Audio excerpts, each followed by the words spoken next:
the year I left the Highlanders, the next year they won it, and the year I left the Hurricanes, the next year they won it. I was happy just to sit on the sideline, hold the tackle bags and collect my paycheck every week, you know what I mean? Yeah. We used to drink so much when we were in the Highlanders, like Friday, Saturday, Sunday. Didn't really look after my body as probably as much as I should have, and like that's probably what separated, you know, like lots of people like me compared to the elite athletes. Like they are really, really professional. I thought I was going to be okay with it. I think at the time I was okay with it. Once he said like it was over, I sort of, but then once it actually fully sunk in, you know, going to the games and watching the boys play and stuff, it was actually a lot tougher than I thought it was going to be. Yeah, I did miss it a lot. Hey, it was really, really tough. What a lad, what a lad, what a lad, what an absolute lad. Oh, what a lad. Well, sometimes in your life you come across a lad who everyone you meet will tell you stories upon stories about their time with him, whether it was on the piss or on the field. And today it is a huge honour to be joined by one of those lads. He was a Southland stalwart, playing a big part for the Stags' successful seasons down in South with some impressive Ranfurly Shield campaigns. His form was so good that he was picked up by the Highlanders and had 4 seasons with them. He also had stints with Waikato and the Hurricanes and the Chiefs before a career-ending neck injury forced him to retire early. But like I said at the start, this is a champion lad. I'm stoked to have him on. It's been a long time coming. It's the great Brayden Mitchell. Welcome, Scratcher. Thank you very much for having me. It's an absolute pleasure to be here. Geez, rattled off a few teams. I've been in a bit of a bloody journeyman all over the place. Mate, you've been a guest I've been wanting to get on for a long time. I think one of the first lists I ever wrote had your name on it, and you said you're keen, but it's one I always wanted to do in person. I'm not sure how the Wi-Fi signal goes all the way down south, but awesome to get you in the studio and be able to chew the fat with you in person. No, thanks very much for having me. Cheers. What have you been up to? What is the great Scratcher up to these days? What have I been up to? Back down in Invercargill. Yeah. Just chipping away. Just about finished off my plumbing apprenticeship. So once I sort of did my neck, I was in a bit of a limbo period, and then I did my plumbing apprenticeship when I was a young fella with Cabbage down in Invercargill, and Rutledge, that's right. Yeah. I remember you doing that. Yeah, so we were working and chipping away and going to training, and then by the time I sort of signed up and started my apprenticeship, that's when rugby kicked in, and then he asked me to go back, and then I had to start all over again, but that's all right, just about finished now, so yeah, playing with shit, to be honest. Living the dream. Talk me through your neck. I know that was a pretty brutal way to end a career. What was the process there? So I was playing a game of club rugby in Invercargill, actually. We were playing Woodlands, and I went to go make a tackle, and I actually thought I dislocated my shoulder.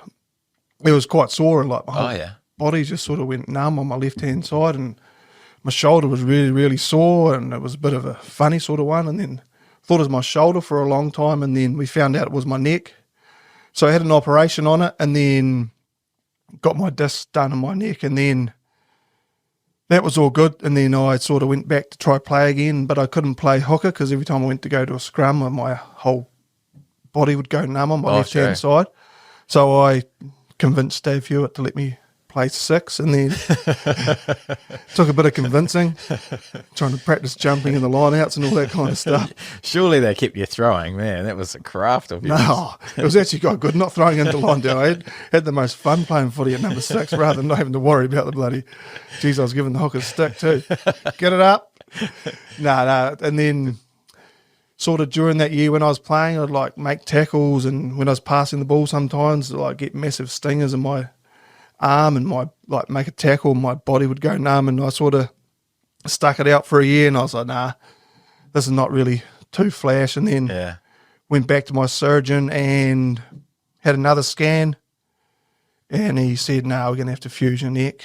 So got that done, and I thought I was going to be okay with it. I think at the time I was okay with it. Once he said like it was over, I sort of, but then once it actually fully sunk in, you know, going to the games and watching the boys play and stuff, it was actually a lot tougher than I thought it was going to be. Yeah, I did miss it a lot. Hey, it was really, really tough. Didn't really know what to do. You know, sort of. It was in massive limbo. Didn't know what to do with my life because rugby was such a big part of my life. And as I said, I was just sort of really, really gutted. Couldn't really watch much rugby because I still wanted to play. True. Yeah. And then maybe after a couple of years, I was like, right, can't. There's no point dwelling on it now. I guess in life, all good things got to come to an end. But I would have liked to go out on my own terms. But I'm happy with it now. I'm coaching my club team down in Invercargill. It's a good way to get back involved with footy and still be involved. So I'm enjoying doing the coaching side and stuff now. Yeah, that's cool. Well, you're certainly not the only one who's struggled during that transition out of footy, and I think when you have it taken away suddenly like you did, it makes it just so much harder because you're not really prepared. Like a lot of guys get the sort of last 2 or 3 years where they know they're coming to the end to sort of start planning a little bit more, a little bit heavily, but you had yours sort of taken away and shocked you. 2 years, you said, it sort of took you to get through that. 100%. Yeah, and I sort of, was dealt with it in different ways. I sort of, sometimes my escape was drinking quite a lot and just sort of, just that would make my feelings go away and just make me, I guess in a way happier and forget about all those things. And I guess in that sort of instinct, like when I finished rugby, and I was gone, I just sort of had to, ACC declined it, then I had to try sort out my own.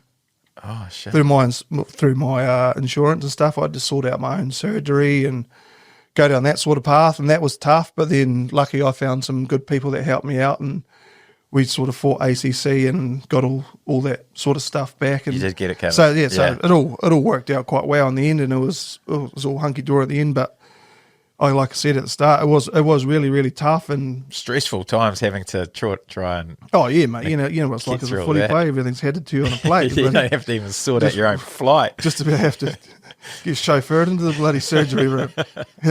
Yeah, mate. It was. But lucky the people that I had through my insurance and stuff. Yeah. Through what you get through rugby they were very helpful and very good. So yeah. And I guess the other part for you, like you were always the ultimate team man. Like you said, you loved having a beer or two with the group. How was that? Like, did you still feel like you could go, you said you were drinking. Was that with your rugby mates or who was that with? Or was that by yourself or where'd you go? Yeah, it's just like going down to the pub and having a beer with a few of the old boys I like going down to the pub and having a drink with and just, it's, like I said, it was just sometimes a bit of an escape for me just because it was... just took my mind off things and it was a way to get away from it. But like I said, after a while, I come to terms with it all and it was all good. And then, it was a bit of a very, very tough time for a while, but I had lots of good people around me that helped me out. My family and my partner are all very good in all that respect and keep me grounded. And it was very, that's cool. Yeah. What did those sort of darkest days look like there if you're a fly on the wall in your room? Oh, just... hard to explain, really. Just lots of different thoughts, lots of different things going on, and just quite gutted. And to be honest, if I look back at my career and the things I had done, I probably realised that once I got a bit older. Once I was young, I was quite very naive. I just didn't really look after my body as much as I should have. And that's probably what separated.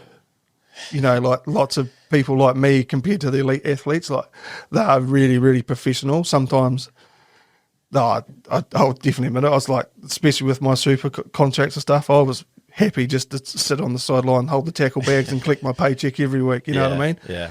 And I loved playing rugby, I loved competing, but at the end of the day, I could have looked after my body and done everything so much better, but... hindsight's a wonderful thing. I'm still happy it all happened and like that. I did. Yeah, exactly. No regrets. Well, one thing we used to always bond over was obviously the horse racing and a bit of trackside. Where did that come into the back end of that? When you're looking for an escape, was that a part of it, or were you off it by then? Oh, I've got a very addictive personality, and once I do something, I go full miles at it, and it was quite funny. I was sort of thinking about things. You asked me what we're going to talk about and stuff. I was sort of thinking about a few things, and I was thinking about this bloody time. It's before a game, actually. We were playing Northland, and I was sitting at home gambling, and got up quite a bit. I got up maybe $2,500, and then just before I went to go to the game, I put $2,500 on this horse. and I lost by an absolute beefsteak. And I was so gutted. I was sitting in the change rooms like this, and I got on the field, and I just couldn't think or couldn't do anything. And then Whopper turns to me and is like, "What the fuck is going on with you?" I feel like turning around and goes, "I just lost $2,500, mate." By a nose. Yeah. I would have rather have got last, mate. Jeez. And then, I thought to myself, geez, better not do that again. But, I always remember me and Hards used to look at each other in the change room, and we used to have a few punts on before the game, and everyone would be listening to the bloody tunes and the beats, and we'd be sitting there pretending to be listening to tunes, and in the background the horse races would be going on, and look at each other and be like, got him, or like... But yeah, we sort of had to, we got out of that habit pretty quick, because more often than not you'd lose than win, and then probably affect your game too much. Did you feel it crossed over? Did you feel like whether if the horse got up, you'd have a better game than if 100%. You would? Oh, yeah. Jeez, I think when we won, we played like absolute demons. But like I said, more often than not, I'd come off the bench and play like absolute crap. Oh, that's funny. So then where did you get to with your punting? Did you keep punting throughout your career? I sort of went through fluctuations and stuff like that. Like, sort of, after a while, I was like, oh, this has got to stop. Got quite bad after a while. I remember when we went to the Highlanders, actually, it was me and Hards. I was living with Hards. We were staying at the Manor Apartments, and then this is sort of pretty much how it first kicked off, actually. We two young fellas, and then we just living down the road from the casino. We sort of knew about punting and what was going on then. Went down the casino, and, mate, we could not lose. Could not lose. That's what it takes. I was playing blackjack, and by the end of it, we were on the high roller table down the end. Oh, Tim Mackey. Oh, yeah, we were. And I was playing 500, 500, 500, and 50 on perfect pairs, and I could not miss a hand. I think I got about 10 perfect pairs that night. I walked out with about 12 and a half. Hards walked out with about 15K, and we thought we were millionaires. Far out. And how old were you? 18, 19? No, it was when we were in the Landers. It probably would have been, I was probably 20, 21. Oh, yeah, far out. Yeah. But, geez, I tell you what, they saw us coming. As soon as they seen us win all that money, they gave us blue cards. Oh, yeah. So, like, when you get a blue card, you get free food and free piss. So then I think by the end of that week, we probably gave it all back. And then by the end of the next few weeks, we fucking... You paid for your food. we had to go down there and pretend we were gambling just to be able to get a feed and a drink. We weren't even gambling. We were just there to eat tea because we had no money, mate. Oh, gee. Yeah. They got us back, I tell you. Oh, the trap. Oh, yeah. Beginner's luck, mate. It always happens. And then you're in. Yeah. So then throughout your career, you were like you were either all in or all out. Is that how you worked? You were either fully off it or you're fully into it? Fully into it, yeah. And like when I was doing it, I was going mad. Lucky after a while, I think my mum sort of realised what was going on because she sort of knew how much money I was earning, and then she would take it over. But then this is how bad it was getting. Like we'd stay up late at night, and would go down to the casino. I'd quickly try to spend as much as I could before she could wake up in the morning and get it all. Oh, shit. Yeah. But then, like I said, she got a bit disappointed after a while, and you don't want to disappoint your mother. So, well, that's it. She kept you in line. Yeah, she did. So if she didn't look after money, I'd probably be out in the streets. So. Far out. Well, that's quite cool. Good on your mum for exactly. Yeah. Well, I'm keen to hear a little bit more about your parents and your upbringing. So, take us back. You're born in Invercargill, weren't you? No, I was born in Gore, actually. Oh, Gore. Yeah, born in Gore. So, went primary school and everything down there. Once I went to secondary school, I went to boarding school in Kings, actually. Oh, yeah. Yeah, so I went to boarding school up there, and I went there when I was fourth form, and then when I was seventh form, I actually snapped my ACL, so I didn't play rugby at all that year. But it was good fun, good times in the hostel. It was massive snorer, so I used to always wake up with about 20 school shoes all beside me, or 20 in my bed just from the boys throwing them at me, just wake through the night.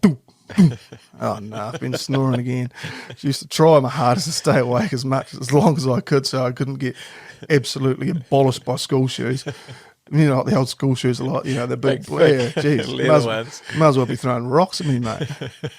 But I had a great time at boarding school. It was a lot of, it was you know, back in the day when you sort of, as a young fella, you got beaten up a wee bit, and then when you're an older guy, you sort of did it back a wee bit. And then Was that a big move for you, moving to boarding school from Gore? Yeah, it was actually. Yeah. Yeah, it was a big move. I was a bit nervous at the start, but I enjoyed it. Yeah. I went to, when I was at Kings, old Ben Smith, he was in their team, he was our captain. He was halfback back then. Was actually. he? Yeah, he was. Yeah, so we had a pretty good first team. I was in the first team when I was fifth form, actually. I mean, we had a really good team that year, and it was good. It was a really cool school to be a part of. And then, how were you so good? How were you in the first 15 at fifth form? Did you work hard on it? Did you just love footy? What was your? How'd you get good? I always did love footy. Yeah, it was always a big part of my life. I played quite a few sports when I was a young sort of fella, and like different sports, and then I always just grew in love with footy. I was always made sure I was one of the fittest persons. Always fitness was my big key, because always thrived myself on being one of the fittest sort of people. Yeah, when did you decide that? At what age were you determined to be the fittest? I don't know. I think when I went to under 16s, and I made the New Zealand under 17s, and I just ever since then I just always used to run and make sure I always was fit as. And I remember when I come to the Hurricanes actually, and then Plum called me upstairs, and I'd just come back from Thailand with Whopper and Morgie, had no contract or anything at all. I was in horrific nick. Yeah. But I always have this ability to force my body to go further than it actually could. Yeah. I was always used to love like hurting sort of in a way. And then Plum called me up. I was in his office. He's like, mate, look at yourself. You call yourself a professional rugby player, you're an absolute embarrassment. Like calling me like a horrific. And I said, oh, rightio. Jeez. Like I said, I had no contract. I just come back from Thailand and Cup week. That'll get you. Yeah. And then the next day we had the yo-yo test, and I was like, right. Show him. I'm going to show him. I think I went out and ran a 19-1. Far out. Yeah. What did you say after that? I didn't say much at all. You would have been the quittest, fittest hooker. Yeah. By miles. Geez, I'll tell you what, pull my top up, you wouldn't think so, though. Keep your top on, you're happy. Yeah. But yeah, then after Kings, I actually got a contract from Southland Stags, actually. Straight out of school. Yeah. And I was, $2,500. I thought I was all that in a bag of chips, eh? Yeah. Yeah. So, went to, but I was young enough to be seventh form again. Oh, yeah. So I went to Southland Boys.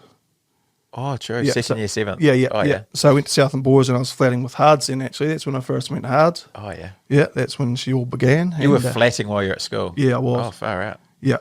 Well, I was enrolled at school. Yeah. Played footy. Yeah, I actually went to school, maybe to a class halfway through the year, and some lady's like, are you new to the school? I was like, nah, been here the whole year. But no, flatting and going to school, that was very dangerous, actually. It was quite, We used to have our academy manager, Peter Scout, used to come around for flat inspections, and we knew he was coming around, so one day we had that many dishes and washing everywhere, so we just picked up all our washing, just chucked it all outside in the corner, picked up all our dishes, chucked them in the oven, hid everything. The oven? Oh, yeah. All the, Anywhere. just to hide them. And he came around, geez, boys, I'm very impressed. Like, you've done very, very well. And then, like, oh, yeah, it was sweet as. And then we forgot about it all. And then about a month later, we went to go cook tea, and all these fucking rats and mould and maggots all through the oven. We ended up having to throw it out. Then all our washing out the back had mould and everything all over it. Yeah, it wasn't good. But we got away for flat inspection, so that's all good. A couple of crook roosters just living together. Oh, correct. Oh, and you mentioned your brother, Morgie, over in your trip to Thailand or wherever it was. Yeah. What was it like growing up with him? Was it just you two? No, so it's me, him, And I got two sisters, Connor and Farron. Oh, yeah. Where do you sit in the pecking order? So I got Connor, the oldest, me, Farron, and then my little brother, Morgie. Oh, yeah. Yep. And what was it like, you two?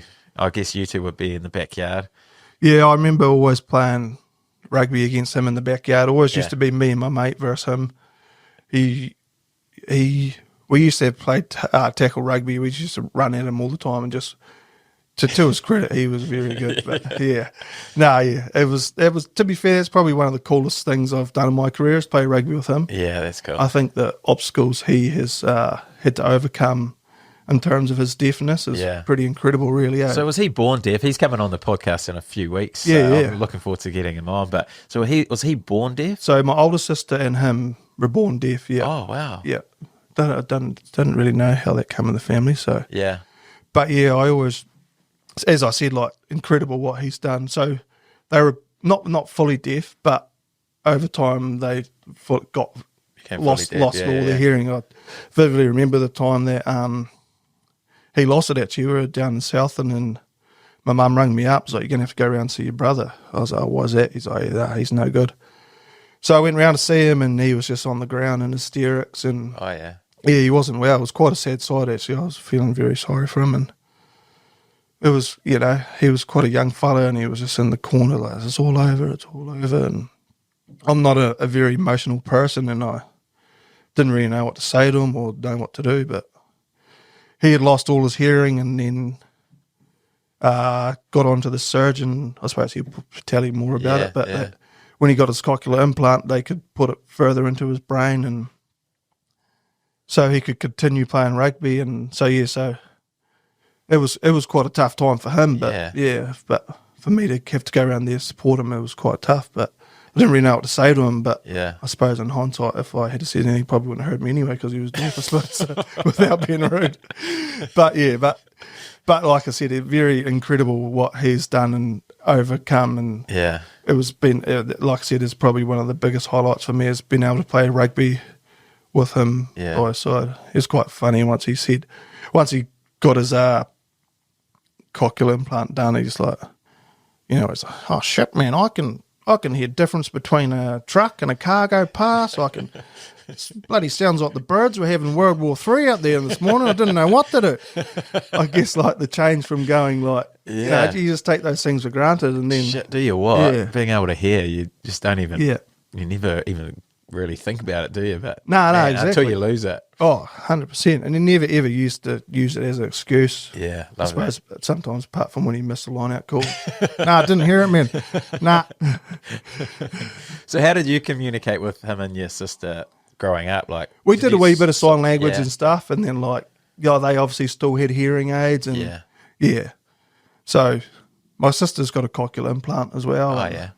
My sister's got 2 kids, and one boy and one girl. They're deaf as well. Oh wow. Yeah. Far out. Morgie's just had a young boy called Hank. I'm pretty sure he might be. I think he's all good, eh? Yeah. So it's a bit of a random one. Yeah. Yeah. And you got no idea where it's come from, or No. how you got off free. Yeah, exactly. Scot free.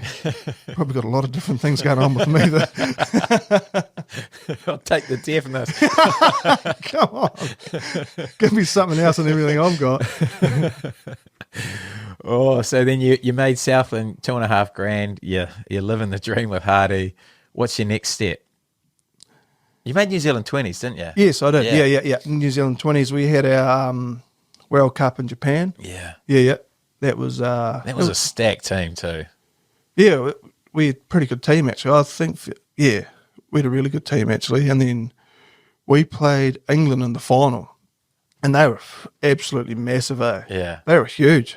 They ran out, and I was thinking to myself, "How are we going to beat these fellas?" Yeah. But we ended up flogging them, eh? Mate, everyone remembers you trying that game. Oh, mate. One of the greats, eh? Guido always tells me, I gave you a World Cup try, mate. You owe me everything. Just a pass. That was poor old Jackie Guilford's dad died in the stand. Right, yeah. How was that? What was that like for you? It was like, it was a bit of a weird. I got on with Zachy quite well Yeah. over there when I was there, and like, You two would have been punting up a storm, I'd imagine. Absolutely. It wasn't good. Yeah. You got the winner the day of the final, obviously. You picked the winner. $15 shot. Yeah, it was like, it was quite a surreal experience, eh? Like, you're sort of one of those things you don't, like, it was hard to sort of believe. Yeah. Yeah. And like my mum and dad went over and they got on with Zach's parents really, really well. And my mum still goes up and sees Zach's mum and has a good relationship with her. And when Stags play down here, they vice versa. And I suppose that's the beautiful part of rugby. Like, not only you get to meet people and new friends, but your family does as well. But like I said, it was a very weird, hard situation. Like I said, it was quite surreal. I didn't know, like, no one sort of knew what to do or what to believe, eh? Yeah, it's always one of those, you just don't know what to say, eh? Like, nah, like, you want to help exactly. someone, but you're just like, how can I actually help this situation? 100%. Yeah, and it was just a really weird, odd situation, yeah. And then from there, did you feel like rugby was going to be a profession from there? Like, basically everyone who makes that team has the pathway to become professional. You must have felt like you're right on now.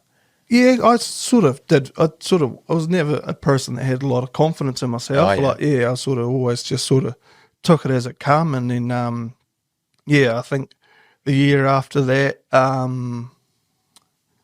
got a call from Jamie Joseph, and then he picked me up in the draft to go to the Highlanders.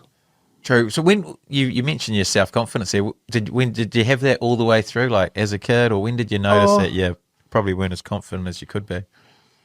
Just like always doubting myself, like, just always second guessing myself, always just had always used to get quite nervous before a game of rugby. Yeah. Especially when I was a young fella, especially like playing at like, when I was quite young playing Super Rugby. Yeah. It was but I guess over time you sort of grow in confidence and ability. Like, my confidence sort of come from, I don't know, if I train well during the week and like, especially as a hooker, I've found my confidence come well. I played well when I threw well into a line out, or everything like that. So like, nail those basics. Yeah, and exactly. else sort of flows if I sort of started a game and missed my first couple of line outs, you might as well just pull me off.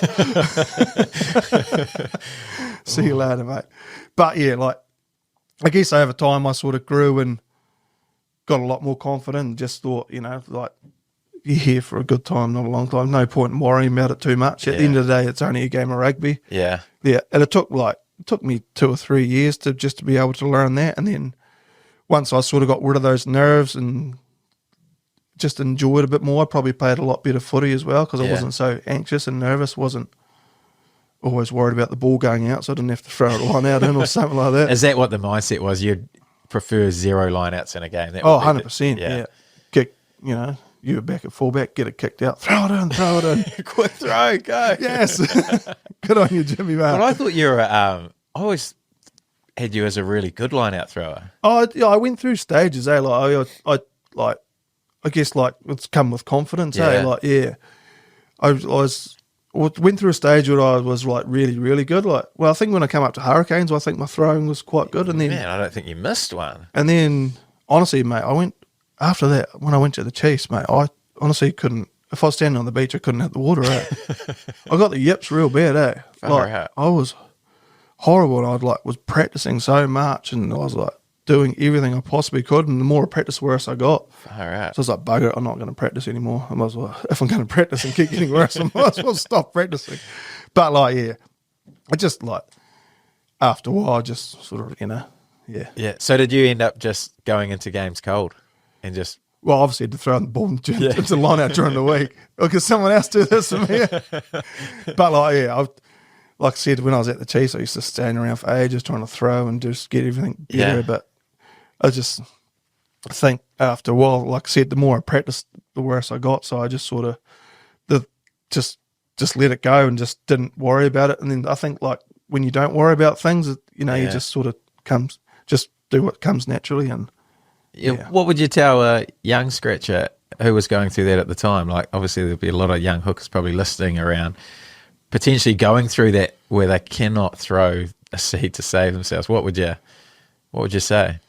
I don't know, it's like lots of like, I did like talk to a lot of like mental skills guys about it and stuff like that, and they always said, you know, like have a good routine and just do the same thing every time. And like, I was the kind of person, if I didn't do a good throw one time, I might try to say like change things and stuff like that. Oh, yeah. I guess if you just nail a good certain routine down and do the same thing every time, there's like no room for error. Like, of course there is going to be error. No one's perfect. And I just sort of after a while, like, you know, like confidence. And then I just sort of had this routine. And then after a while I had this, you know, I just changed this voice in my head that, because obviously key to throwing is follow through. And then I had this thing in my head just before I threw, I just sort of thought to myself, if you follow through, just, you know, if you to all the thoughts, just follow through. And then after a while, just sort of, Mate, that's cool. Like that. So when you're going into that Highlanders squad as a young fella, low on confidence, shitting himself about throwing in, how you feeling when you're named to have your debut at that level? Yeah, very nervous, eh? Yeah. Very, very nervous. And Jamie Joseph was there, and he's a very intimidating man at the best of times. So, yeah, I think I didn't really get much. I was into quite a bit of my career, eh? Had lots of injuries. When I snapped my Achilles, during my career. But like I said, yeah, Jamie was a very intimidating man. I think first 2 bit years I was pretty much just in the team to tell the jokes after the game, pretty much. I used to do more study on jokes during the week than I would on the game plans. How'd you get that role? Oh, I don't know. I just sort of told a joke one day. It must have been quite funny. And then ever since then, I remember Jamie Joseph called me up in his office and he's like, Scratcher, you know, you're the funny guy of the team, blah, blah, blah. I don't want you to be Scratcher anymore. I want you to be Brayden. So next time someone asks you in the changing room to tell a joke, I don't want you to tell a joke, okay? And I said, oh, shit. Right, yeah. So that week we played, sitting in the changing room, we finished the team song, and then we finished, and then Jake goes, Scratch, you got a joke for us? I was like, what? Well, you told me not to tell any jokes. I was like, right, yeah. Got up and tell a joke. Get into the thing on Monday. He goes, calls me up to his office. I said, I thought I told you not to tell any jokes. And I was like, well, you asked me. I said, you don't have to listen to me. I was like, oh, mate. Damned if you do, damned if you don't. I was like, what's going on here? Absolute mindfuck. Oh, that's good. Oh. So looking at your career, you only, over the whole 4 years at the Highlanders, I think it was about 11 games or something. Yeah. Not a huge amount of games. Nah. Injuries. Yeah. Just being the third choice hooker, was it? Yeah, it was probably a wee bit. Yeah. How hard was that? Was that you wanting to be playing, or you mentioned at the start you're actually quite happy about being the third hooker and just getting your money? 100%. And then, like, I guess after a while, my mindset changed a wee bit. Like, I'd always probably be one of the most fittest hookers in the team. Like, I would always back myself to be the fittest hooker in the team, but, like, in terms of going to do the old skin folds and everything like that, I was probably a bit on that side. And, like, Jamie was a very smart man. He used to, like, we used to drink so much when we were in the Highlanders, like, Friday, Saturday, Sunday. Shit. What day's the game? Friday night? Or, like, after Friday. Oh, yeah.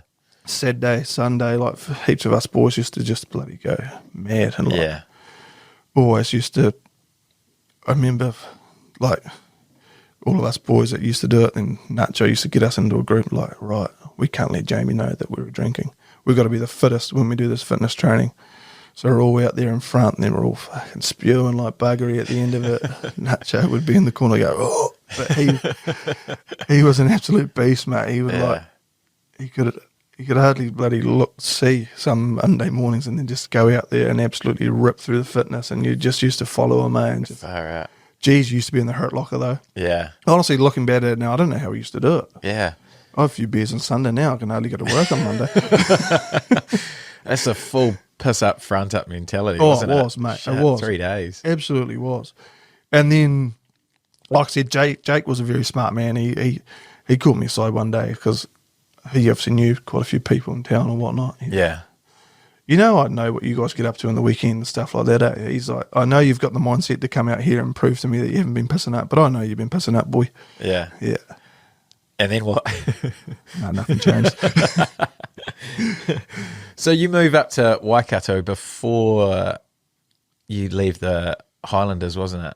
So I went to Waikato because I was off contract with the Highlanders actually, and I was playing number 6 for the Stags actually for that year because we ended up being quite light on Lucy, so I ended up playing 6 for quite a bit of the year. And Jake rings me up and says, "Oh, I can't pick you as a hooker when you're playing 6, mate. You're gonna have to move somewhere else." I was like, "Okay, rightio."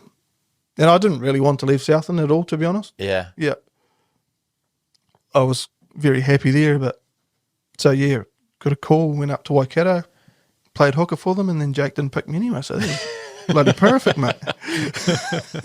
Thanks for that, Jake. You were happy playing a flanker for South. Yeah, I was. Made me move to Hamilton to get picked for the Highlanders and didn't even pick me. Did you, was that the time, who else was it? Did anyone else move up with you? No, it was just Damien was up there. D-Mac, that's right. Yeah, I that's went what I up, was thinking of. yeah, went up there and lived with him, and That's right. yeah. How'd you find it? How'd you find living up there and playing up there? I liked it playing Waikato and for the Chiefs. I just Yeah. didn't like Hamilton as a place, to be honest. Yeah. So spread out, took ages to get anywhere, and Yeah. Like I loved my time at every place I played at, but to be fair, I just didn't really like Hamilton as a place to live. Yeah. Yeah. So did you have a year where you had no super contract? Yes, I did. Was that before the Hurricanes or after? Before the Hurricane. Oh, true. So Yeah. what was that like for you? I was a bit gutted about it. Yeah. Yeah. And then that's when I think the Highlanders signed Axe Dixon instead of me. Yeah. So Yeah. that probably did them absolute wonders to get rid of me and get him, to be honest. So what did you do in that year? What did you do in that year that you were off contract? I honestly can't really remember. Training with the Waikato, was it? Yeah, I was with Stags, Waikato, yeah. and then I think I might have. Yeah, it's like that long ago. I can't. Were you see. plumbing? Nah. Nah, I wasn't plumbing. Nah. I probably went away and did a few different sort of jobs and whatnot. Yeah. But You hadn't given up on the footy career. nah. And then, like I said, well, I went to Thailand with Morgan Whopper. Oh, yeah. That's right. Made the most of it. Yeah. Did you? You obviously didn't go overseas in your career. Was there ever a chance? Was that a time where you thought, man, maybe I should go overseas? Maybe I didn't really have any. I guess like now, there's a lot more opportunities to be able to go overseas compared Yeah. to when I was sort of True. playing. Like I was quite happy just being Yeah. and like just chipping away and doing what I needed to do. And like I said, everything sort of fell into place after a while, and Yeah. things sort of worked out. And then it's quite ironic 'cause I think the year I left the Highlanders, went to the Hurricanes. Oh no, it was in the same year actually. Oh, it was. It was. Oh, yeah. Because yeah, when yeah. I left the Highlanders. That's why you didn't know what you're doing. Yeah, correct. the year I left the Highlanders, the next year they won it, and the year I left the Hurricanes, the next year they won it. So You've got the effect. I've got the effect. You set up the culture. I set up the culture, perfectly. then bugger off. So yeah, Oh, 1 year, one. So you do go when you go to the Hurricanes. How you feeling? Like, oh, you played a lot more. You would have probably played more games than Hurricanes. I that did. before. I think I did. Yeah. Yeah, I love my time in Wellington. Yeah. Yeah, it was awesome. Great place to be, and great boys, all very welcoming, and I absolutely loved my time in Wellington. Great city. I was living right in town, which was probably a bit dangerous. Where were you living though? Jeff Cridge. Oh, were you? Oh, wow. Yeah. It was about 32 steps to the TAB in Courtney Place. I probably lived there more than I lived more upstairs. Charging your rent. Yeah. Did you still have your blue card? Can I use this here? No casino in Wellington. That's lucky. Oh, true. Yeah, of course. So yeah, no, I loved it in Wellington. It was good good time actually. Yeah, and what was the difference for you playing more minutes? Was like, I guess, yeah. you're playing well as well every time you got your opportunities. I guess like it's a bit like anything. The more you do something, the better you get at it, and like the more confident you get. Yeah, yeah. it was a cool environment to be in, and I felt comfortable, and I really did enjoy it. Yeah, and then remind me coming into the playoffs. I remember Colsey getting doing his rib cartilage. Was that right? Oh no, was it? I think it was Mott, wasn't it? Oh, Mott's. Yeah. Oh, that's right. Yeah. So I think I've just about played most of the games the whole season. Then did we play the Waratahs in the semi-final? It was Chiefs. Oh no, geez, I'm getting the years confused here. Yeah, 16 and 15. it's a bit like that, isn't it?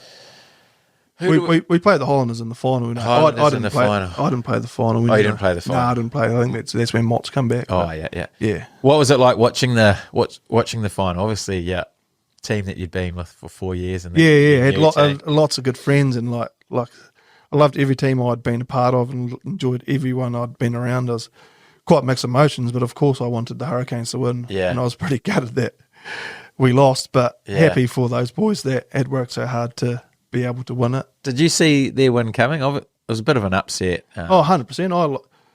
Without being rude, I thought that we were going to win easily. But Comfortably, 13 plus. You just sort of look at the teams on paper, but Yeah. that's just what they were made of. They were just really gritty and determined, and that's exactly who they were, and identified themselves as just the underdog that just come through and just did everything to win. Yeah, shit, did they what? Oh, I think everyone felt a little bit like that. Probably was the reason why we lost. That's probably why. You know what it's like. Yeah. Yeah, a bit complacent. So then why was it only 1 year at the Hurricanes? So I was at the Hurricanes, and then I went back to Southland, and then first game for Southland, I snapped my Achilles. Oh, okay. Yeah. So I snapped my Achilles, and then, there was a bit of a rigmarole. Sort of come out of hospital, and then, like I said, going back to what I said to you before, didn't really look after my body that well after things, and then I remember I think you were there. We were up at Cup Week. Oh, that's right. I was in that moon boot, and I was driving everyone around. Roomy. Yeah, roomy. You haven't been fun. Yeah, up there for the week and cutting up and muck. And then I think after the Tuesday, I took off my moon boot and looked at the back of my leg, and I was like, oh shit, that's not good. My whole wound had come open, and I could see my Achilles in the stitches. Yuck. Yeah, and then so I had to go and get another operation on it, and they had to cut half my Achilles out and do it all over again, and they sort of thought that I might not be able to play footy again. But Was that because you were pissing up basically in the moon boot? I think it was got a wee bit infected and stuff beforehand, and I went to hospital a couple of times saying like this is not good, but honestly in hindsight probably shouldn't have gone to Cup Week and did what I did if I'm honest. Yeah. So yeah, it probably was my fault. So then you've got to have another surgery and the potential chance to not play again. Yes, correct. So the surgeon should have said, well, yeah, we have to cut half your Achilles out and then pretty much do it all over again and whatnot. But it all went well, and yeah, got the old green light to go again, train my ass off and sort of come back, and it was all good. What was your headspace like when you told that news? Because what were you, 27 at this point? Yeah, I was pretty gutted, eh? Yeah. Yeah, pretty gutted. And I think after that, it was probably a bit of a reality check for me to sort of look after my body and do things a bit better in the way of off the field. And like I started probably doing a lot more things that I probably should have done throughout my whole career. Yeah. E.g. a bit more recovery, stretching, looking after my body. Yeah. Probably not going out in the piss and hurting myself Less so much. Being an absolute lunatic and jumping off buildings and whatnot. Stuff like that. And like, yeah. Well, you learnt. Yes, I did. Good things take time. But yeah, after that, like I said, it was a big reality check, and I just thought, you only get one chance of this, man. Like, come on, let's sort of be a bit better about it. Was plumbing always your plan to go into post-footy? Like, were you thinking if it did end there, you're going to jump into plumbing? Nah, not at all, to be honest. Nah. Yeah. What were you thinking? honestly had no real idea. Yeah. I was in such a big limbo, like sort of area. I didn't really know what I wanted to do or do anything. And to be fair, honestly, I don't really want to be a plumber for the rest of my life either. Like, I just sort of, that was my goal, to get a trade behind me. And then I was like, some days I absolutely love it. Then some days are bloody crap, like literal crap. True. So then, you've come back from your Achilles. You head up to Hamilton. You play. Is that when you play for the Chiefs? Yeah. So the following year. Yeah. Back up to the good old Tron. Yeah. Yeah. Back up living with Damien and whatnot. Yeah. Then I enjoyed my time up there, and good environment to be in. I loved being coached by Dave Renier. He was one of my favourite coaches. Yeah. He was my under-20s coach. Got along with him really well. I think he was one of my favourite coaches. What did you like about him? Just I like after the biggest thing that stuck with me is under-20s was how many years beforehand. And then as soon as I got up there, like he shook my hand, said, "Brayden, how you going? Like how's your mum and dad, Catherine and David?" Oh yeah. I had been that long for him to remember their names. Yeah. I think the biggest thing about him, he probably cared more about you as a person than a rugby player. Yeah. Yeah. That was the biggest thing I enjoyed about him. Like, he was more about, you as a person, rugby second. Yeah, that's cool. Yeah. And I got along with old Barnesy really well. Oh, yeah, I bet. He was a good man, I love Barnesy. Yeah. He was awesome. I remember he wouldn't let me go on I was the third hooker that week, and it was duck shooting back down home. Oh, yeah. And I was begging him to go home, and he wouldn't let me. He's like, "No, we need you here, sorry, mate." I was like, "Come on, Barnesy, please, please, please." I didn't end up doing or playing anything. I must have gone out in that piss that night, and I got absolutely rinsed. I was sort of walking back home about 6 in the morning, and I could hear these ducks walking. So I rang him up at 6 in the morning. I said, "Barnesy." He said, "Yes, Brayden, it's 6 in the morning." I was like, "Can you hear that?" "No, I can't." I said, "That's ducks squawking, mate. I should be back home shooting those bloody things, mate." "Yes, I know. Sorry, Brayden. I'll see you at training tomorrow. Goodbye." Just like he was honestly an absolute legend. Now I still ring him up quite a bit, and I think I rang him up a wee while ago. We must have been having a Sunday session. Actually, he was sitting there having a few beers, and I was like, "I think Barnesy." He was sitting there watching this. Don't know who was watching play cricket. He was sitting there on FaceTime with. I was having a few beers with him on FaceTime. I was like, "Scale your beer, Barnesy." Just into it.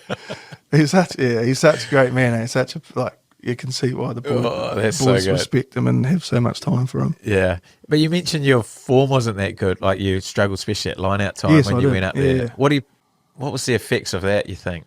I don't know. I just was, like I said, coming back from my injury. Probably hadn't been playing rugby for quite a while. Like, things sort of, didn't know people that well as such. I think the difference was when I first went to the Hurricanes, my first training, my throwing was unbelievable. Oh, yeah. And then I was confident from there. And I think my first training there, I was after a lot of injury, hadn't really done that much. And I probably, like I said, couldn't hit a bloody barn door for standing in front of me. Probably snowball effect from that. Yeah. Yeah. Oh, interesting. Yeah. And then you go down to Southland. I remember that time quite well because you become captain of the Stags, don't you? Like, Whopper, the face of Southland, everyone loved Whopper, was let go of Southland, and you end up becoming captain. How hard was that for you? It was very tough, eh? Yeah, real tough. Hawani, because Whopper still wanted to come back. It was a bit of a weird situation, what was going on there. And then Hawani asked me to be captain, and honestly, at the start, I wasn't really comfortable with it. Yeah. Especially he's taken over his reins and stuff like that. Yeah. Yeah. I wasn't very comfortable, and like I said, Whopper was still keen to come back, and I'm not really too sure what the ins and outs were going on there. And you were good mates with Whopper too. Oh yeah, great mates. Yeah, lived with him quite a bit through my career. We did. We can get into it later about the pranks and stuff. We used to play on each other and do to each other and stuff like that. But yeah, I had a lot of respect for Whopper. He looked after me really, really well through my career, and yeah, it was a hard one. And then Whopper was very, very good about it, eh? He's like, "Mate, you got an opportunity to be captain of your province. Like, get into it, mate. Yeah. You got nothing to lose, apart from every game of the year." Did you lose every game of the year? I think we might have, eh? We went through a bit of a rut there, Yeah. it didn't. Yeah, my success as a captain wasn't that great, to be honest. But How tough was that on you? it was tough, eh? It was tough. Like, we were probably going through that transition period of the golden era of the Stags and what they had done, and to a new sort of era and what sort of happened. And it was tough. Like, everyone in Southern knows each other, and it is tough to face the public and be, the face of the team that is so, the province is so proud of, and everyone like loves the Stags down there. And it did take a bit of a toll, but at the end of the day, like, I think the people down there still, win or lose, they still love the Stags and they still get behind you. But it was a bit tough, but yeah. Well, especially with Whopper, like, he was always one of those captains who was so well spoken after a game in a after match function, whether it was on TV or wherever it was. He just he always spoke so well, whatever the situation he was in. And so it was and I know everyone loved him down there. So he was like the big personality of the Stags, and then you've got to sort of come in and try and replicate that. Like, I think I was more nervous about the interviews after the game than I was about the game. You know what I mean? Like, my first one was absolutely horrible. I was like, and then in the supporters club afterwards, I was like, but after a while you grow in confidence, you grow to learn, and it was, looking back at it, it was probably a good thing I've done it in terms of me being able to do speaking, especially like now as a coach and stuff like that. Yeah, and now look at you on the podcast. Mate, look at me, absolute. And can't shut me out. And then so you're captain of the Stags, and then is it the neck injury? Yeah. That's when the neck injury happened. So I was sort of, so back then I was had no super contracts. It was just Stags, so I had to work as well, and I was working out on an oyster boat with Jimmy. Oh yeah. So that was an experience and a half. Like, yeah. So still had to play club rugby. So like the oyster season went through the club rugby. So like, we still had to train with the Stags. So I was up at 3 a.m. Far out. Going out to get oysters. What does that entail? How do you get oysters? Oh, so just on the dredge on the boat, the dredge comes over and we just sort through them and put them down the chute. And our skipper of our boat, he was real intimidating sort of guy. Like, he was real intimidating, and like he used to make us drink. Like, but you get up at 3, and then by the time you sort of get home 11, 12, on this way home you're steaming home, and it's 10 o'clock in the morning. You're having a few beers, but it probably feels like it's about 3 o'clock. Yeah, I remember one time I had to play club rugby, and it's tough enough. Like, by the time I sort of get home and in the shower, you sort of feel like you're still swaying and trying to throw the ball in when you're still swaying. And he was like to me one day, we're finished on a Saturday, and everyone was having a beer. He's like, "You're not having a beer?" I was like, "Nah, I've got to play footy." He's like, "You're not working on this boat if you're not drinking on the way home, mate." Oh. And I was like, "Oh, fine." So he sort of had one, and then he just kept handing them to me. I think I had about 5 or 6 beers, and had Jimmy drop me off at home. I had to shower and quickly had to go to rugby. It was hard. Like I said, it was hard enough trying to throw the ball in when you're a swaying, feeling like you're on a boat, let alone having 5 stubbies. Got the double sway. Oh. How'd you go? The double sway. It probably actually balanced me out. Should have done it more often. How'd you go? It wasn't too bad. I was blown a wee bit at the start. Yeah. I think once the beers worn off, I was all good. Wouldn't recommend it. Geez, that's peer pressure though. Oh. No option. Like I said, I thought he was going to throw me over the boat if I was going to have a beer. And it's not often I turn down a beer either. No, I was going to say. Yeah. And then the transition into plumbing. Like, when do you decide, and how do you decide that plumbing's the route to go down? Well, I sort of had a bit of a time off because my neck happened, and then after that it was, I think it was COVID and all that sort of carry on, and then by the time all that sort of happened, and then I sort of got my ACC, and then I was helping out a mate. He had like a renovation business, and we were doing a wee bit of stuff like that, and then he sort of finished that, and then Cabbage just gave me a text and he'd asked me if I wanted to come back and do it, and then I was like, if get a trade behind me, at least I got something behind me. Yeah. I can walk out of life with something. Still haven't got it yet though. How long have you got? Got my last block course early next year, actually. Oh, yeah. Yeah. And what is it 3 years? How long's About 4. 4 years? Yeah, Oh, yeah, yeah. Decent. yeah. Oh, yeah. Does take a wee while. Good on you. Yeah, so yeah. But you also mentioned that it's not like the dream job for you, and you're doing a bit of coaching. Yeah, coaching my club team. So my first year as head coach last year. Yeah. Yeah. How'd you find that? It was a lot bigger task than I thought it was going to be. Yeah, like especially club footy. Like it is quite tough, especially down there at home. Like when it's cold, wet, and windy, you get all sorts of excuses not to come to training and whatnot. And sometimes you can't blame the boys. But Yeah. I was quite lucky. We had a very good team this year and last year, and lots of good players around us, and we had a bloody good year. And it was a pretty easy transition into coaching. that's cool. Yeah, we had. Did you win it? Yeah, we did. Oh, Yeah. jeez. My- Your coaching record's Yeah. better than your 100%, mate. Mind you, it wasn't hard. So, yeah, we won, and, yeah, I had lots of good people around me, like assistant coaches. Had Greg Pleasance-Tate, and, Oh, yeah. yeah, he was helping me out. Oh, cool. Yeah.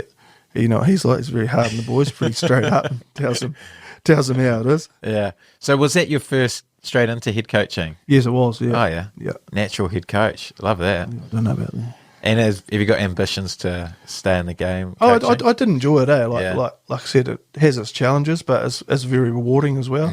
Yeah, especially seeing some of the younger guys like coming through and Yeah. helping them out and getting them to where they want to be. But I guess that was the balance for club footy. Like we had lots of guys that just happy to show up on a Tuesday, Thursday, Yeah. Saturday, get on the piss with their mates and just have some fun. And you got other guys that aspire to be better, and like it's Yeah, a bit of true.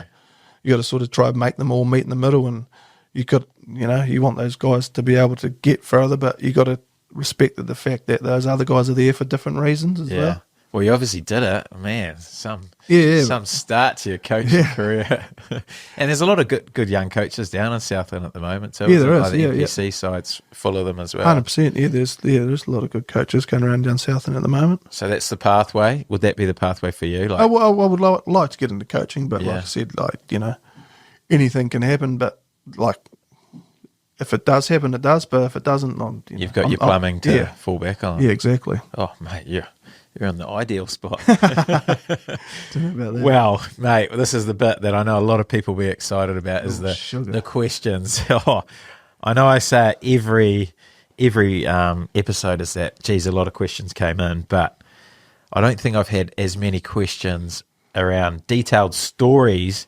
as your one. So we'll get through a few of these and see how we end up. But first one, how'd you get the nickname Scratcher? This was quite a common one.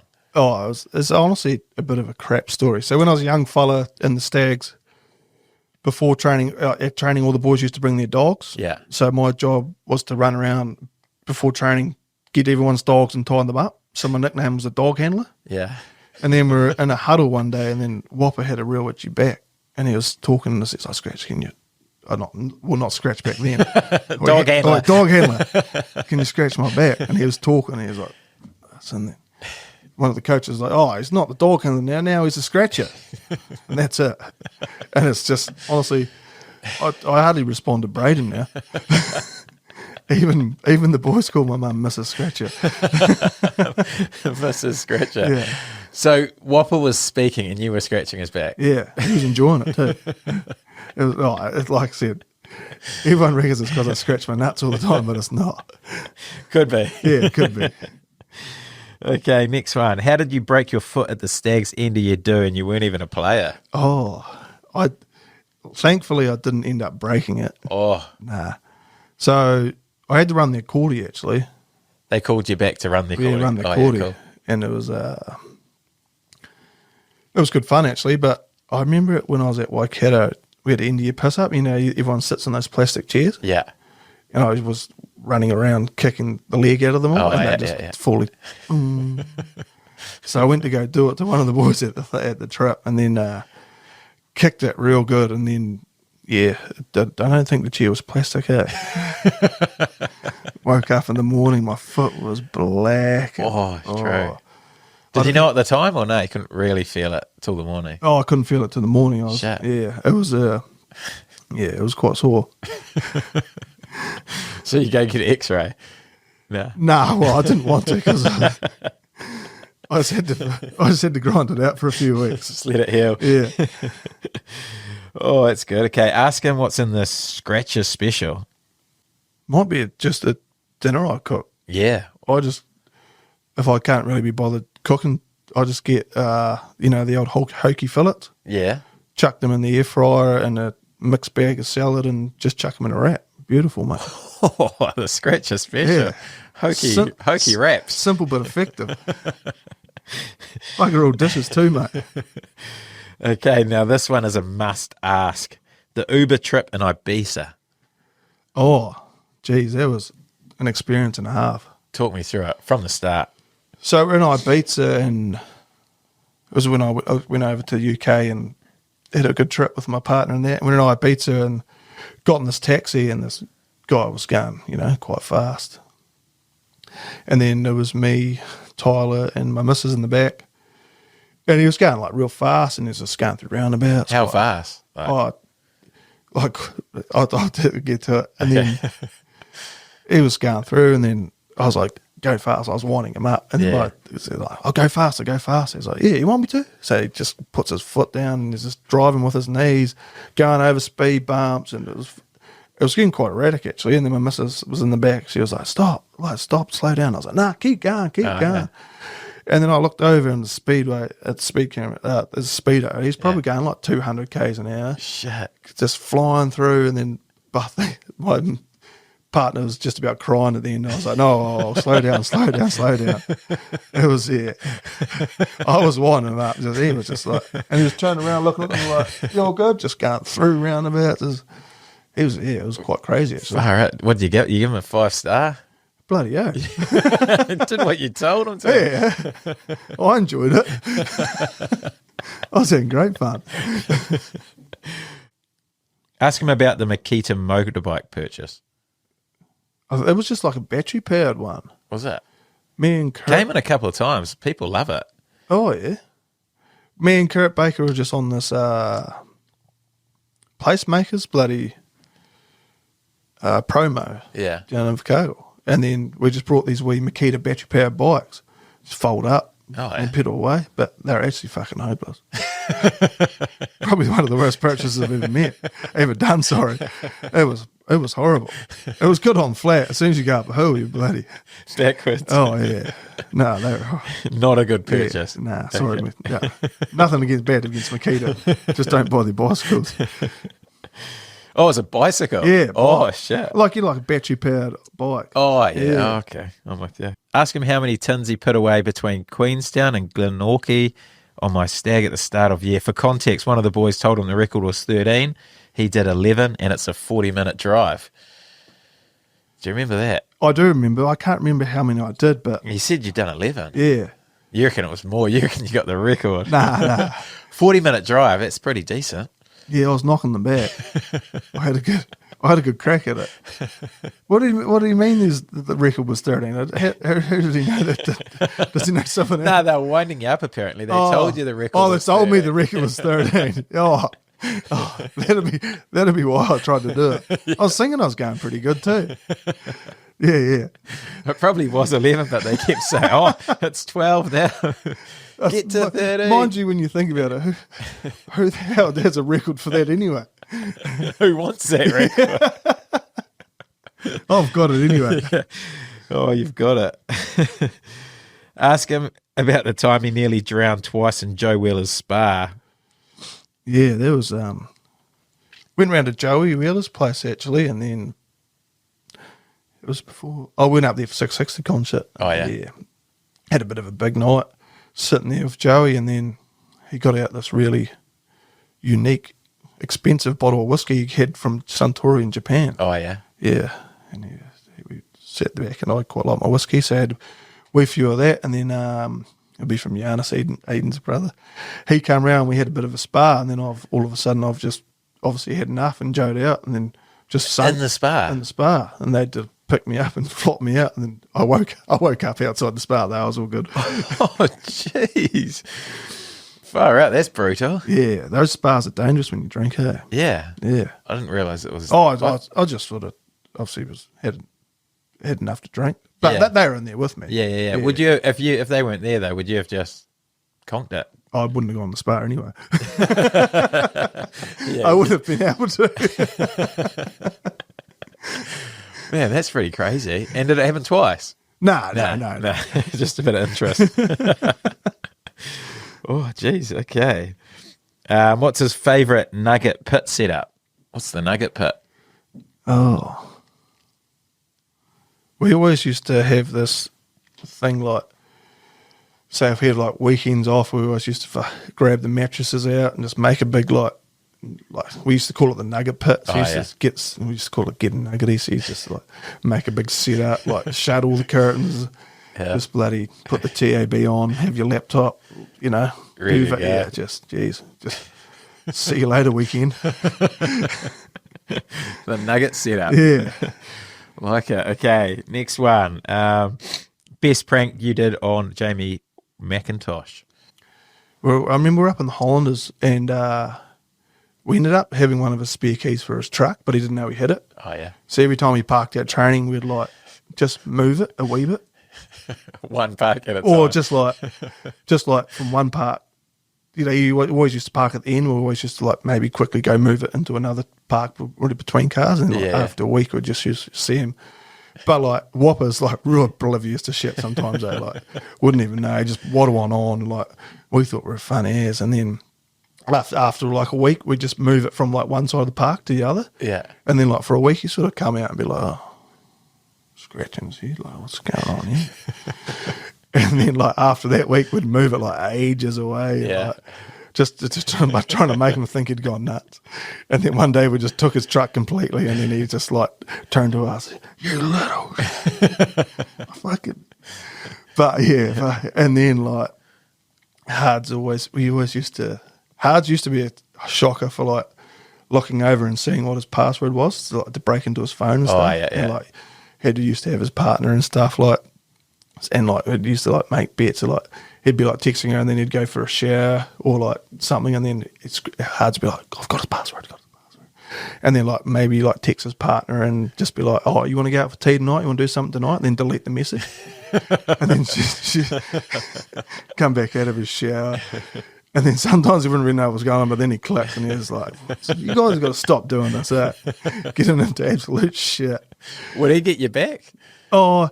I think after what so this is what happened, and then one year we were down at the Stags, he come round and took all of our gear and all of our rugby like boots, everything. Oh yeah, packed them up into a bag and hid them. And like we had no training stuff for like a good 2 or 3 weeks, and like he just hands down and like would just deny it. Yeah, it got to the point where we did not actually know what happened. And then, like, it got to the point where the coaches were like, guys, whoever's done this, got to come out and say, like, look. But Whopper was that deep in a hole that he couldn't admit it. Yeah. And then we were up in Hawke's Bay once, and Hards was rooming with them. He, like I said, he's such a cunning. And he broke into his computer, and he read all his messages to his partner at the time. Yeah. And then all the messages read like, no one knows what's going on. These dumb little pricks don't have no idea. Like, it's so funny. No one has a bloody clue. And Hards had like took all these pictures and stuff of it. Oh. And then Hards showed me. He's like, oh, we got to get him. And then we were walking to dinner one night, and then we were like, we know it's you, Whopper. He's like, mate, you got nothing. Like, it 100% wasn't. And we were like, well, if we can somehow prove it you, will you like give us like $1,000 each? And like, he's like, oh, easily, mate. Like, it definitely was not me. So then sitting down at this restaurant having dinner, and then Hards goes ding, ding, ding, ding, ding. And we get up to the front. Like, the whole team knew what was going on. So we got up and like had this massive speech, and then we got all the evidence out, and he was just like, oh no. I've been caught. But like this went on for ages. So Yeah. I think he probably had enough of all the thanks and stuff that we'd done to him, mate. Oh, that's so good. Shit, brutal. Yeah, it was. Like I said, we come to the conclusion, like we sort of knew it was him, but then he convinced us it wasn't. Yeah. Yeah. Well, he's a convincing man. Yeah, he was very convincing. Okay. Ask him how many pints he had at the 1st of, ask him how many pints he had the 1st of August after dry July. Yeah, that was a big old night, actually. So I did dry July, and then, geez, I made up for it the next day. Got a month's worth. Yeah, so we had these pint cards. You get at the Northern where we drink, you get the pint card, so you buy a pint card, so you pay for 9, you get 10th one free. Yeah. So I brought one, so there was 10 pints, and then I brought another one. I think I got through 20 pints that night. I think I was close to 20. I think I woke up with a couple of notches still left in my card. So. Mate, you've sunk some piss in your time. Oh, jeez, my liver must hate me, eh? Do you feel it? Do you feel any effects of it? Nah, I don't think so. Oh, I probably will when I get older, but... Who's the best player you've ever played with? I always say to people there that the most respected player I've sort of played with and had a lot of time for would probably be Nasi Manu. Oh, yeah. Yeah. Yeah. Just a heart of a lion, that man. Yeah. Yeah. What do you do so well? When you say Just- heart of the lion, what does that sort of mean? Just the things he used to do to his body, he was just the injuries and stuff he went through, and the way he just kept coming back and doing what he did, and then yeah. just the way he sort of brought people together, not only like the Island boys, is just so welcoming and so good to everyone, and just such a genuine human, and just such a like I said, just that morning after, he's like, we've got to prove that we weren't drinking. He was the fittest, just going absolutely crazy, and just you could hear him blowing from a bloody mile away. Just the ticker he had was unbelievable. Yeah, obviously had a massive influence on their 215 year when they won it. Exactly. That was his culture wrapped into a performance, really, wasn't it? Yeah, 100%. That's cool. Like that. Ask him how many coffees he had on a day off at the Hurricanes.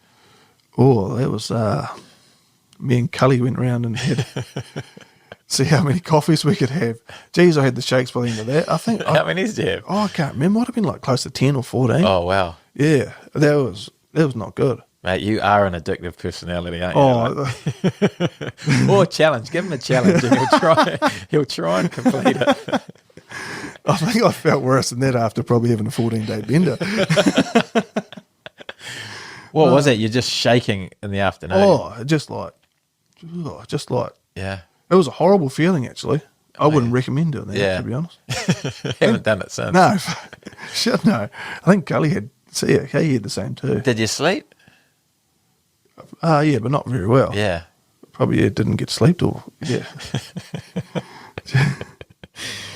Oh, it's good stuff. Okay, what was Scratch's party trick when he played for Waikato? Waikato, the old walrus. Oh, the walrus. Yeah. Oh, everyone loved it. Yeah. Mate, no one could do a walrus quite like you. Yeah, I can't really do it anymore. Can't you? No, I've lost the ability. So what happens when you get old, mate? You used to even do, what's 3? Was it the Triceratops? No, Triceratops. Yeah. I remember you doing that cup week with your moon boot on. We had an Indian Highlanders piss out once, and I did. It was just before Christmas time, and Ramo had these 2 bottles of wine underneath. Oh, yeah. One was red, one was white. I picked them up and did it, and geez, I was no good after that. Did a walrus of wine bottles? Yeah, one red, one white. It wasn't fun. Jesus, did you finish it? Nah. I think I was pretty close to doing it. Far out. Yeah, no. I had a hell of a headache next day. No doubt. Ugh. You're an absolute beast. That's crazy, man. I think I know who this one came from, but when is he dropping the knee? Oh. Don't know. We'll have to wait and see. See a bit of pressure coming. Yeah, heaps. Yeah. Yeah. How long have you guys been together? About 5 years. Oh, yeah? Yep. Oh, nice. Yeah. So, going good. Good on you. Yeah. Tonight's concert might be the moment. Spoiler alert. Is Gainsey still alive at the Glengarry playing Long Cool Woman on the jukebox? Oh, it was, so one night, me and my mate Dan Kens, it was a random night. We were just driving around south, and it was like, let's go look for the roughest bar in Invercargill. Yeah. And then we went way down south, and this bar was shut. We ended up going to this pub called the Glengarry. And ever since then, me and Angus and quite a few boys used to go back down there. We met this old guy called Noel Gaines. And he reckons he invented the covering tackle. An absolute old warhorse. Just an old guy, just bloody, back in my day, blah, blah, blah. Yeah. Just an absolute great man. We just ended up back at his place till about bloody 3 a.m. He was showing us all his absolute bomb side of the house, and he's got all these old guns out. He's showing us all his old guns and him and the photos of the New Zealand meat workers team and stuff. And we got back at about 2 a.m. I actually had to go to bloody work the next day on the oyster boats. I did about half an hour sleep. Woke up, went in the oyster boats. I was spewing my ring out all day. Oh, were you on the boat? Mate. Oh, that's nasty. Worst day of work I've ever had in my life. Shit. It was not fun. Yeah, that's the legend of Noel Gaines. Oh, I love it. You've had some lessons in your time, haven't you? Oh, yeah. What do you remember about the 2015 end of year do? Wrestling Clark Laidlaw with carpet burn on your face. Oh, that was a hell of a do. Was it you that was throwing everyone's shoes away? You or your shoe. Oh, you or your shoe, that's it. It was only me and Colsey. Had freezing feet. Yeah, I must have been wrestling Clark Laidlaw, and I seen that. I bloody must have dive bombed across the table and tried to tackle him. He'd gone him, but I must have missed him, and he ended up on this artificial turf and scraped all my face and everything. Woke up in the morning, had bloody scratches and everything down my face. Yeah, that's right. I think I've still got a photo of you with a big carpet burn on your face, just absolutely hammered. You or your shoe, I remember that. It was good fun. One of the greats. Okay, next question. Favourite story from your Ranfurly Shield times in the Stags? Geez, there would have been a few of those. Oh yeah, that was absolute great times. I remember when we were younger, we were young guys on the team. Me and Weedo, we used to maybe like 2 or 3 weeks beforehand, we knew one of the couple of the younger guys, and we'd meet up every night and practice sculling beers. So we'd meet up and time ourselves, and then like at the end of each week we'd do jug practices because we knew we had to. It's our initiation, scull 2 jugs. So we for 2 weeks we did good, hard, solid drinking training. You actually practiced it? Oh yeah, so good. Learned open throat. We taught ourselves how to open throat. Oh shit! Yeah, it was probably the best training I'd done through my whole footy career. The most dedicated training I'd done. But yeah, geez, we had some hell of times on those trips. So it was so much fun. I remember one year that we had this one stop, and boys always used to dress in this leopard skin. Tim Boys, was it? Yeah, leopard skin pants and this leather jersey. And one year he just had this dead bird sitting in his pocket. Oh shit! For 3 days, this dead bird. And then all of a sudden, you'd be sitting there sometimes, and you'd go to have your drink, and then all of a sudden, the bird would just be in there, and he'd just got him. In 1 year, this is we used to always just go on a bus trip to Queenstown, but then 1 year we went out to this other place, and then we stopped for a piss, and I can't remember where it was, and then boys, he didn't tell anyone. Yeah. But he must have gone for a piss, and then looked up, and there was all these chickens in this coop. And he's jumped the fence and grabbed one. He hasn't told anyone. So he just chucked it under his thing. For about a good hour, he's been sitting at the back of the bus. Just with a chicken under his top. Alive? Yeah, alive. Yeah. Just happy as Larry, just go lucky. And then we get to this bloody place where we were staying, and then boys just open up his jacket, and this bloody chicken just starts flying out and just starts going mad. I was like, how long have you had that in there for? He's like, I've had it for pretty much the whole bus trip, boy. Must have just been sitting under his wing just purring away. Some poor lady's a chicken short. Some other ones. We had some great times. Well, poor old Weedo had to scull. Who's Weedo? Alex Ryan. Oh yeah. So he had to scull a jug naked on top of this bar in Alex. Oh yeah. And so yeah, he did that. And by the time he got down, the cops were down there waiting for him.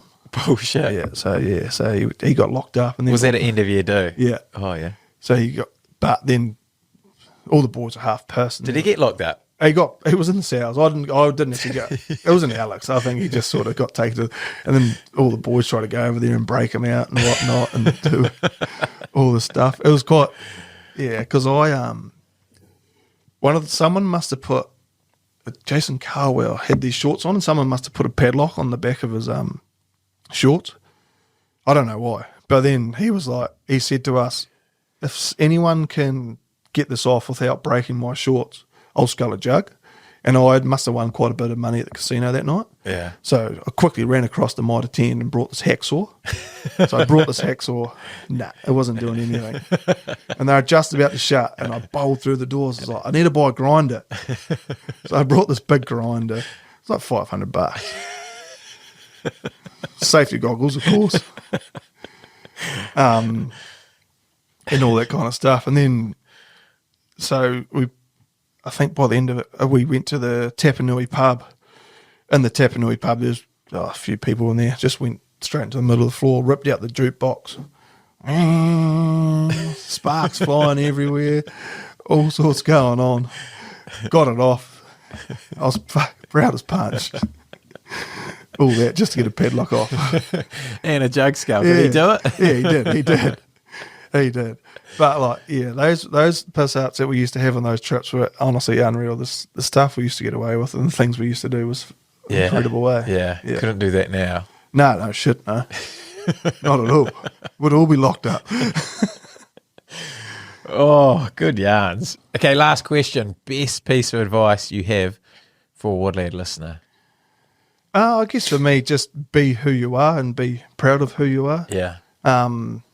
When I said to you, I sort of look back in my career and it all went pretty fast, and I had a few regrets of what I did. Like, cherish every moment. Don't have any regrets, but work hard and achieve what you want to achieve by working hard and doing things well. Oh, love it. What would you do differently if you were approaching your career, if you were 19 again? Like I said, probably just be... I remember when I was in the back of the room as a young fella, like, you know, you get all the old boys coming and talking to you, and they say to you, like, you know, like, cherish every moment, make sure you don't leave any stone unturned because it goes so fast. And I was just, whatever. Yeah. You know? How does 10 years go fast, though? And like now you just look at it like it's just honestly gone, mate. Like I said, just cherish the moments and just enjoy it. Enjoyment's the biggest thing for me. If you don't enjoy what you're doing, you might as well not do it. And like if you enjoy stuff, you just get so much more out of it, and you just be so much better at it. Yeah, well, you definitely enjoyed it, mate. Probably enjoyed it too much. Took that enjoyment to a whole nother level. But man, like I said at the start, man, so you've got you've had such an influence on so many people. You're known as such a lad across the whole country, especially the South Island. I know deep down in the dirty South, everyone's got their scratcher stories from their times with you. Like I know when I see someone or a mutual friend, they're always talking about, Scratcher's doing this, or remember when Scratcher did this. You're one of those guys, and it's awesome to be able to get you on the podcast and go through your story, because it's an incredible story as well, what you've been through with your neck, and how you're almost at the qualified plumber stage. So mate, it's been incredible seeing you go through your journey. So awesome to get you on and go through your story, mate. No, thanks very much for having me. It's been an absolute pleasure. I don't know if I want to listen to this one back, actually. This will be your best listen ever. No, thanks for having me, mate. It's been an absolute pleasure. You're a lad.